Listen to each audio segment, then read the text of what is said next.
اور اسی طرح ہم نے تمہارے پاس قرآن عربی بھیجا ہے تاکہ تم اس مرکزی شہر یعنی مکے کے رہنے والوں کو اور جو لوگ اس کے ارد گرد رہتے ہیں ان کو خبردار کرو، اور انہیں قیامت کے دن کا بھی جس میں کچھ شک نہیں خوف دلاؤ۔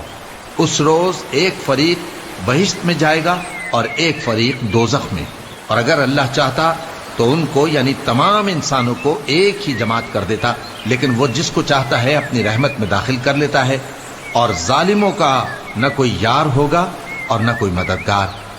کیا انہوں نے اس کے سوا دوسروں کو کارساز بنا لیا ہے؟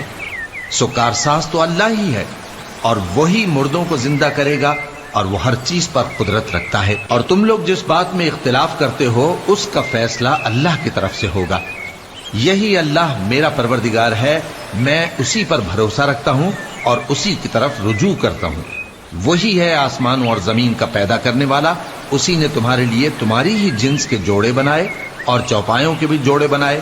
وہ اسی طرح تم کو پھیلاتا رہتا ہے، اس جیسی تو کوئی چیز نہیں، اور وہ سنتا ہے، دیکھتا ہے۔